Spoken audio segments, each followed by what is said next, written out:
আজকে আমরা কথা বলবো রিজিক বা জীবিকা নিয়ে। এটা তো আমাদের জীবনের মানে একটা খুবই মৌলিক দিক, তাই না? একদম। আর বিশেষ করে আমরা দেখব কোরআন ও হাদিসের আলোয় রিজিক বাড়ানোর উপায়গুলো কি। হ্যাঁ, আমাদের হাতে একটা উৎস আছে, মানে উৎস ঠিক না, শুধু একটা শিরোনাম, রিজিক বৃদ্ধির কোরআনিক উপায়। শুধু শিরোনাম। হ্যাঁ, তো যেহেতু বিস্তারিত পদ্ধতিগুলো নেই, আমরা আসলে চেষ্টা করব এই শিরোনামটার মানে কি, এর পেছনের ভাবনাটা কি ইসলামী চিন্তাধারায়, সেটা একটু বোঝার। দেখা যাক। অবশ্যই। এই শিরোনামটা কিন্তু ইসলামী বিশ্বাসের একটা খুব জরুরি দিক তুলে ধরে। রিজিক শব্দটা শুনলে আমরা অনেকেই হয়তো শুধু টাকা পয়সা ভাবি, তাই না? হ্যাঁ, সাধারণত তাই ভাবা হয়। কিন্তু ইসলামী পরিভাষায় এর অর্থটা আসলে অনেক ব্যাপক। খাবার, পোশাক, বাড়ি, স্বাস্থ্য, জ্ঞান, শান্তি, সুযোগ। ও আচ্ছা, অনেক কিছুই তাহলে। হ্যাঁ, এমনকি পরিবার, সন্তান, আল্লাহর তরফ থেকে জীবনে যা যা দরকারি আর যা কিছু ভালো সবই এর মধ্যে পড়ে। তার মানে রিজিক বৃদ্ধির কোরআনিক উপায়, এই কথাটা দিয়ে বোঝানো হচ্ছে যে এই সব ভালো জিনিসগুলো বাড়ানোর পথ কোরআনে আছে। একদম। এই ব্যাপক অর্থেই জীবিকা বা কল্যাণ বাড়ানোর জন্য ইসলাম তার মূল গ্রন্থগুলোতে কোরআন হাদিসে পথ দেখায়। শিরোনামটা সেদিকেই ইঙ্গিত করছে। ইন্টারেস্টিং। কারণ সাধারণত জীবিকা বা ধরুন সম্পদ বাড়ানোর কথা উঠলেই আমাদের মাথায় আসে চাকরি, ব্যবসা, ইনভেস্টমেন্ট, মানে কঠোর পরিশ্রমের বিষয়গুলো। ঠিক। ধর্মগ্রন্থ থেকে এই বিষয়ে ডিরেকশন পাওয়া, এই ধারণাটা একটু অন্যরকম শোনায়। এখানেই ইসলামী দৃষ্টিভঙ্গির একটা বিশেষত্ব আর কি। ইসলাম তো জীবনকে ভাগ ভাগ করে দেখে না। দুনিয়াবী জীবন আর দিনী জীবন একদম আলাদা, এমনটা না। আচ্ছা। বরং বিশ্বাসটা হলো জীবনের সব ক্ষেত্রের জন্যই কোরআন হাদিসে মূল নির্দেশনা আছে। অর্থনৈতিক সচ্ছলতা বা রিজিকও এর মধ্যেই পড়ে। এই শিরোনামটা তো সেই বিশ্বাসটারই প্রতিধ্বনি যে আল্লাহর হুকুম মানলে জীবনের জাগতিক দিকগুলোতেও বরকত আসে, উন্নতি হয়। এটা আসলে কর্ম আর বিশ্বাসের মধ্যে একটা যোগসূত্র তৈরি করে। এই কর্ম আর বিশ্বাসের সংযোগ ব্যাপারটা একটু খুলে বলবেন। মানে আমরা তো জানি চেষ্টা করলে ফল পাওয়া যায়, তাহলে এখানে কোরআনিক উপায় বা আধ্যাত্মিকতার ভূমিকাটা ঠিক কোথায়? এগুলো কি চেষ্টার বদলে নাকি পাশাপাশি? খুব খুব জরুরি প্রশ্ন এটা। দেখুন, ইসলাম কিন্তু জাগতিক চেষ্টা বা উপায় অবলম্বনকে কখনোই বাদ দিতে বলে না, বরং খুব জোর দেয়। আচ্ছা। জীবিকা অর্জনের জন্য যা যা দরকার, জ্ঞান অর্জন, দক্ষতা বাড়ানো, পরিশ্রম করা, এগুলো ইসলামে খুব গুরুত্বপূর্ণ। কিন্তু এর সাথেই ইসলাম তাওয়াক্কুল বা আল্লাহর ওপর ভরসার ধারণাকেও সমান গুরুত্ব দেয়। তাওয়াক্কুল মানে ভরসা করা। হ্যাঁ, ভরসা। কিন্তু এর মানে এই না যে হাত পা গুটিয়ে বসে থাকা, একদমই না। ও আসল অর্থ হল নিজের পক্ষে যা যা করা সম্ভব তার সবটুকু চেষ্টা করার পর ফলাফলের বিষয়টা আল্লাহর ওপর ছেড়ে দেওয়া, আর তিনি যা ফয়সলা করেন তাতেই সন্তুষ্ট থাকা। আচ্ছা, তাহলে ব্যাপারটা এরকম, চেষ্টা নিজের করতে হবে, কিন্তু ফল কি হবে সেটার জন্য আল্লাহর উপর ভরসা রাখতে হবে। যেমন ধরুন একজন কৃষক জমিতে চাষ করে, বীজ বোনে, সার দেয়, আগাছা পরিষ্কার করে, হ্যাঁ হ্যাঁ। মানে নিজের সবটুকু করে, কিন্তু তারপরেও তো ভালো ফসলের জন্য বৃষ্টির দরকার, যেটা তার হাতে নেই, আল্লাহর ইচ্ছায় হয়, সেরকম। বাহ, চমৎকার উপমা। একদম ঠিক তাই। রিজিক বৃদ্ধির কোরআনিক উপায়, এই শিরোনামের উপায় শব্দটা কিন্তু এই সক্রিয় চেষ্টার কথাই বলছে। এটা বসে থাকার ভরসা না। তবে হ্যাঁ, এই উপায়গুলো শুধু দুনিয়াবী কৌশল না। ইসলামী বিশ্বাস অনুযায়ী এর মধ্যে এমন কিছু কাজ, এমন কিছু নৈতিক আচরণ বা আধ্যাত্মিক অভ্যাস আছে। যেমন ধরুন, কিছু আমল আছে যা রিজিকে আল্লাহর বিশেষ রহমত বা বরকত নিয়ে আসে বলে বিশ্বাস করা হয়। বরকত? হ্যাঁ, বরকত প্রাচুর্য, কল্যাণ, এমন একটা বৃদ্ধি যা হয়তো সবসময় জাগতিক হিসাবে মেলানো যায় না, কিন্তু জীবনে এর ভালো প্রভাবটা ঠিকই বোঝা যায়। সাধারণভাবে ইসলামী আলোচনায় কোন বিষয়গুলো আসে? হ্যাঁ, অবশ্যই। ইসলামী শিক্ষা বা আলোচনায় বেশ কিছু বিষয়ের কথা ঘুরে ফিরে আসে। যেমন একদম প্রথম আর প্রধান হল তাকওয়া, আল্লাহভীতি। তাকওয়া সহজ কথায়, জীবনের সব ক্ষেত্রে, বিশেষ করে আয় উপার্জনা খরচের ব্যাপারে আল্লাহর হুকুম মেনে চলা, হারাম নিষিদ্ধ পথ এড়িয়ে চলা। বিশ্বাসটা হলো যে আল্লাহকে ভয় করে চলে, আল্লাহ তার জন্য এমন জায়গা থেকে রিজিকের ব্যবস্থা করেন যা সে কল্পনাও করেনি। তার মানে সোজা কথায় বললে সৎ থাকা, নৈতিক পথে চলা। একদম। এর সাথে ধরুন ইস্তিগফার বা আল্লাহর কাছে ক্ষমা চাওয়া।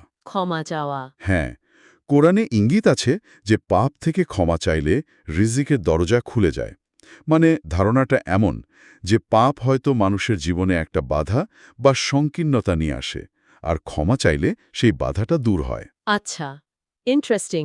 এরপর আছে শুক্র, মানে কৃতজ্ঞতা। শুকরিয়া আদায় করা? হ্যাঁ, যখন কেউ তার যা আছে, যে রিজিক পেয়েছে, তার জন্য আল্লাহর কাছে কৃতজ্ঞ থাকে, তখন আল্লাহ তাকে আরও বাড়িয়ে দেন, এমনটাই বিশ্বাস।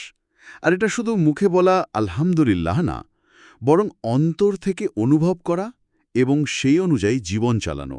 এই কৃতজ্ঞতার ব্যাপারটা তো আজকাল মনোবিজ্ঞানীরাও খুব বলেন। বলেন যে গ্রেটফুল থাকলে মনে শান্তি আসে, জীবনে পজিটিভ প্রভাব পড়ে। ইসলামে কি এর সাথে একটা আধ্যাত্মিক ব্যাপারও যুক্ত? অবশ্যই, অবশ্যই। ইসলামের শুকুর বা কৃতজ্ঞতা তো একটা এবাদত, আল্লাহর সাথে বান্দার সম্পর্কের একটা অংশ। এটা শুধু মনের শান্তির কৌশল নয়, এটা আল্লাহর প্রতি বিশ্বাস আর ভালোবাসার প্রকাশ, যা তার রহমতকে টানে। হুম। এছাড়াও ধরুন সিলাতুর রাহিম বা আত্মীয়তা সম্পর্ক রক্ষা করা। আত্মীয়দের সাথে যোগাযোগ রাখা। হ্যাঁ, হাদিসে এটাকে রিজিক বৃদ্ধি আর আয়ু বৃদ্ধির উপায় বলা হয়েছে। এর মাধ্যমে সামাজিক বন্ধনটা বাড়ে, একে অপরের সাহায্য সহযোগিতা করার সুযোগ তৈরি হয়, যা কিন্তু অর্থনৈতিক দিক থেকেও ভালো। ঠিক। কিন্তু মূল বিশ্বাসটা হলো আল্লাহ নিজে এর প্রতিদান হিসেবে রিজিকে বরকত দেন। তার মানে রিজিক বাড়ানোর ব্যাপারটা শুধু নিজের লাভের জন্য না, এর সাথে সমাজের প্রতিও একটা দায়িত্ব জড়িয়ে আছে দেখছি। আত্মীয়তার সম্পর্ক রাখা তো সমাজের জন্যও ভালো। ঠিক ধরেছেন। ইসলামের রিজিকের ধারণাটা খুব সামগ্রিক, মানে হোলিস্টিক। এটা শুধু টাকা জমানো নয়, এর সাথে জড়িয়ে আছে কিভাবে আয় করলাম, হালাল পথে তো, হুম। কিভাবে খরচ করলাম, অপচয় করলাম না তো, আর যে সম্পদ পেলাম তা থেকে সমাজের অন্যদের জন্য কিছু করলাম কিনা। আচ্ছা। এজন্যই দেখবেন সাদাকা বা দান খয়রাতকেও রিজিক বাড়ানোর একটা বড় উপায় হিসেবে বলা হয়। কিন্তু দান করলে তো টাকা কমে যায়, এটা কিভাবে বাড়ানোর উপায় হলো? হ্যাঁ, আপাতদৃষ্টিতে তো মনে হয় কমছে, কিন্তু ইসলামী বিশ্বাসটা হলো আল্লাহ এর বিনিময়ে বহু গুণে ফিরিয়ে দেন। কখনো হয়তো সরাসরি সম্পদে বরকত দিয়ে, কখনো অন্য কোনো বিপদ আপদ দূর করে দিয়ে। এটা কিন্তু প্রচলিত অর্থনীতির চেয়ে বেশ আলাদা, তাই না? যেখানে সঞ্চয়কে বেশি গুরুত্ব দেওয়া হয়। হ্যাঁ, এখানেই বিশ্বাসভিত্তিক অর্থনীতির একটা অন্যরকম দিক দেখা যায়। এখানে মূল চালিকা শক্তি শুধু লাভ নয়, বরং আল্লাহর সন্তুষ্টি আর তার ওয়াদার উপর ভরসা। আচ্ছা। বিশ্বাসটা হলো সম্পদ তো আল্লাহই দেন, কাজেই তার দেখানো পথে খরচ করলে তিনি আরও দেবেন। এই যে উপায়গুলো বললাম, তাকওয়া, ইস্তেগফার, শুকুর, সিলাতুর রহিম, সাদাকা, এগুলো কিন্তু শুধু কয়েকটা আলাদা কাজ না। তাহলে কি? এগুলো আসলে একটা নৈতিক আর আধ্যাত্মিক জীবন কাঠামোর অংশ। এগুলো আল্লাহর সাথে সম্পর্ক ভালো করে আর তার রহমতকে আকর্ষণ করে। আমার ধারণা রিজিক বৃদ্ধির কোরআনিক উপায় শিরোনামটা এই রকম একটা জীবন দর্শনের দিকেই ইঙ্গিত করছে। তাহলে বিষয়টা দাঁড়াচ্ছে এটা শুধু কিছু নিয়ম মানা নয়, বরং একটা পুরো লাইফস্টাইল বা জীবন দর্শন, যেখানে দুনিয়াবি চেষ্টা আর আল্লাহর ওপর নির্ভরতা দুটোই একসাথে চলে। কিন্তু একটা প্রশ্ন জাগছে মনে। বলুন। এই যুগে যেখানে এত প্রতিযোগিতা, এত জটিলতা, সেখানে শুধু এই আধ্যাত্মিক বা নৈতিক উপায়গুলো মেনে চললে কি আসলেই অর্থনৈতিকভাবে সফল হওয়া সম্ভব? অনেকে তো বলতেই পারেন এগুলো শুনতে ভালো লাগে, কিন্তু রিয়েল লাইফে টিকতে হলে আরও অনেক কিছু লাগে। এটা খুব বাস্তব একটা প্রশ্ন।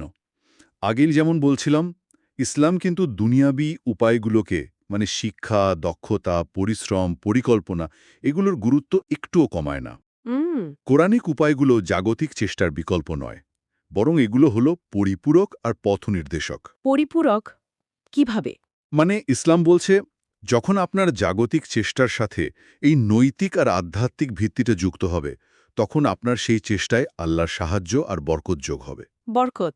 হ্যাঁ, হয়তো দেখবেন একই পরিমাণ কষ্ট করে একজন অসৎ পথে যা আয় করছে, আপনি সৎপথে থেকেও আল্লাহর রহমতে তার চেয়ে কম পাচ্ছেন না। অথবা যা পাচ্ছেন তাতেই এমন বরকত হচ্ছে যে আপনার প্রয়োজন সহজে মিটে যাচ্ছে, জীবনে একটা শান্তি থাকছে, তৃপ্তি থাকছে। রিজিক তো শুধু টাকার অঙ্কে মাপা যায় না, তাই না? এর গুণগত মান বা বরকতটাও তো দেখতে হবে। এই বরকত বা গুণগত মানের ধারণাটা আসলেই ভাবার মতো। কারণ আমরা তো দেখি অনেক আয় করেও কারো কারো অভাব মেটে না, শান্তি থাকে না। আবার অল্প আয়ও অনেকে বেশ শান্তিতে সুন্দরভাবে চলে যান। ইসলাম কি রিজিকের এই কোয়ালিটির দিকটাতেই বেশি জোর দেয়? অনেকটা তাই। ইসলাম পরিমাণের চেয়ে বেশি গুরুত্ব দেয় উৎসটা কতটা শুদ্ধ, মানে হালাল, ব্যবহারটা কতটা নৈতিক, অপচয় হচ্ছে না, হারাম কাজে যাচ্ছে না, আর সেই সম্পদ পেয়ে আল্লাহর শুকরিয়া আদায় করা হচ্ছে কিনা, সমাজের হক আদায় হচ্ছে কিনা, এই বিষয়গুলোকে। আচ্ছা। যখন এই জিনিসগুলো জীবনে থাকে তখন যা অর্জিত হয় তাতে বরকত আসে বলে বিশ্বাস করা হয়। আর এই বরকতের কারণে হয়তো কম উপার্জনও যথেষ্ট মনে হয়, জীবনে শান্তি আসে। তাই কোরআনিক উপায়গুলো শুধু সংখ্যা বাড়ানোর কথা বলে না, গুণগত মান আর জীবনের সার্বিক কল্যাণের কথাও বলে। বুঝলাম। তাহলে এই শিরোনামটা রিজিক বৃদ্ধির কোরআনিক উপায়, এটা আসলে একটা গভীর জীবন দর্শনকে তুলে ধরছে। যদিও আমরা নির্দিষ্ট উপায়গুলো এই উৎস থেকে পাইনি, কিন্তু মূল মেসেজটা হলো ইসলামের রিজিক বা জীবিকা অর্জনের পুরো প্রক্রিয়াটাকে জাগতিক চেষ্টার সাথে নৈতিকতা আর আধ্যাত্মিকতার আলোয় দেখা হয়। হ্যাঁ, এবং এটাই হলো মূল উপলব্ধিটা। এই শিরোনামটা আমাদের মনে করিয়ে দেয় যে ইসলাম জীবনের সমস্যাগুলোর সমাধানে একটা ইন্টিগ্রেটেড পথের কথা বলে, যেখানে দুনিয়া আর আখেরাত, জাগতিক চেষ্টা আর আল্লাহর ওপর ভরসা, নিজের উন্নতি আর সমাজের প্রতি দায়িত্ব, এই সব কিছু একসাথে জুড়ে আছে। রিজিকের মতো একটা জরুরি জাগতিক প্রয়োজনকেও কিন্তু আধ্যাত্মিকতার আলোয় দেখা হচ্ছে, আর এর জন্য ঐশী পথ নির্দেশনার উপর নির্ভর করতে বলা হচ্ছে। তাহলে আজকের আলোচনা থেকে মোটের ওপর যা দাঁড়ালো তা হলো আমাদের হাতে থাকা শিরোনামটা বলছে যে কোরআন ও হাদিসে রিজিক বা জীবিকা বাড়ানোর জন্য নির্দিষ্ট পথ দেখানো আছে বলে বিশ্বাস করা হয়। ঠিক। আর এই পথগুলো শুধু দুনিয়াবি কৌশল নয়, বরং এগুলো নৈতিক আর আধ্যাত্মিক জীবনযাপনের অংশ, যা আল্লাহর রহমত আর বরকত নিয়ে আসে।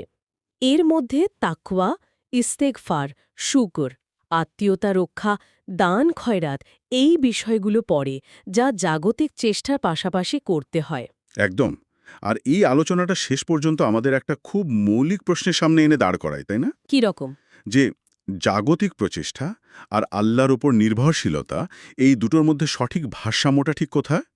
কিভাবে আমরা একদিকে আমাদের সেরা চেষ্টাটা করব, আবার একই সাথে ফলাফলের জন্য আল্লাহর উপর পুরোপুরি ভরসা রাখব?